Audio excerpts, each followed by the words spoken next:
مجلس اتحاد المسلمین کے احیا اور قیادت کی ذمہ داری قبول کی۔ پیشے سے وکیل مولانا عبدالواحد اویسی نے شہر میں جلسے عام منعقد کرنے شروع کیے۔ ابتدا میں خوف کی وجہ سے مسلمان ان جلسوں میں شریک نہیں ہوا کرتے تھے، لیکن فخر ملت کے عزم نے حالات بدلنے شروع کر دیے۔ اب مجلس کے جلسوں میں ہزاروں مسلمان شرکت کرنے لگے اور ظلم و ناانصافیوں کے خلاف کھل کر بولا جانے لگا۔ عوام میں بڑھتی مقبولیت کے پیش نظر عبدالواحد اویسی نے انتخابی سیاست میں حصہ لینے کا فیصلہ کیا۔ یہ ایک ایسا فیصلہ تھا جس نے حیدرآبادی مسلمانوں کے مستقبل کو روشن بنانے میں بنیادی پتھر کا کام کیا۔ 2 مارچ 1958 فخر ملت نے اعلان کیا کہ دستور ہند کی روشنی میں مجلس اب کل ہند مجلس اتحاد المسلمین کہلائے گی اور وہ انتخابات میں حصہ لے گی۔ جہاں عام مسلمانوں نے اس اعلان کا خیر مقدم کیا، وہیں کانگریس کو یہ بات بہت بری لگی۔ مسلمانوں کو ایک سیاسی قوت بنانے کے عزم کے لیے مولانا عبدالواحد اویسی کو سزا دینے کا فیصلہ کیا گیا۔ 14 سپتمبر 1958 کو مولانا عبدالواحد اویسی کو گرفتار کر لیا جاتا ہے۔ انہیں چنچل گوڑہ جیل میں محروس رکھا جاتا ہے۔ بنا کسی جرم یا الزام کے وہ 11 مہینوں تک وہاں قید رہتے ہیں۔ اس وقت کے وزیر اعظم پنڈت جواہر لال نہرو انہیں مرکزی وزارت کی پیشکش کرتے ہیں، لیکن فخر ملت نہ ہی قید و بند کی صحبتوں سے گھبراتے ہیں اور نہ ہی مرکزی وزارت کا لالچ انہیں اپنے عزم سے متزلزل کرتا ہے۔ وہ جانتے ہیں کہ جمہوری ملک میں صرف انتخابی سیاست سے ہی انصاف حاصل کیا جا سکتا ہے۔ فخر ملت کا خواب عملی شکل اختیار کرنے لگتا ہے۔ 1960 میں بلدیہ کے انتخابات منعقد ہوتے ہیں اور حیدرآباد میونسپل کارپوریشن کی 30 میں سے 19 سیٹوں پر مجلس کا قبضہ ہو جاتا ہے۔ سلطان صلاح الدین اویسی بھی اپنے سیاسی کیریئر کی شروعات انہی انتخابات سے کرتے ہیں۔ وہ ملاپلی کی سیٹ سے کانگریس امیدوار MM ہاشم کو شکست دیتے ہوئے کامیاب ہوتے ہیں۔ ارے یہ غور کرو کہ طاقت کس کے پاس ہے۔ یہاں سے جھگڑنے کے بعد تم وہاں کیسے جا سکتے ہیں؟ ارے یہاں سے ہی وجہ سے تمہاری حکومت بھی قائم ہے۔ 2 سال بعد یعنی 1962 میں اسمبلی انتخابات منعقد ہوتے ہیں۔ سلطان صلاح الدین اویسی پتھر گھٹی حلقے سے منتخب ہوتے ہیں۔ ان کی کامیابی اس بات کی دلیل پیش کرتی ہے مسلمانوں کو ایک سیاسی طاقت بنانے کا فخر ملت کا خواب پورا ہونے والا ہے۔ مجلس اتحاد المسلمین ایک طاقت بنی ہوئی ہے۔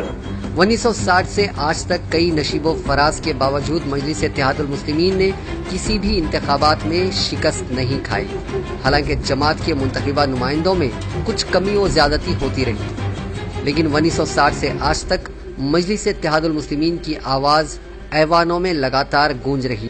But those people who have done in Malegaon and Mudasa, their role has to be proven that.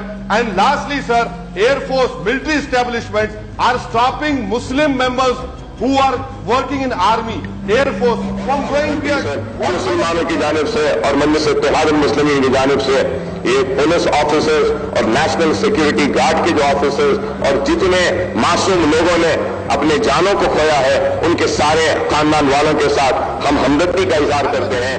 Can't RDX be put by your agencies? What are the safeguards in this act over here? You, sir, please, sir, آپ سے مہربانی کروں گا سر، اگر آپ بیٹھ جاؤ گے تو بیٹھ جاؤں گا سر۔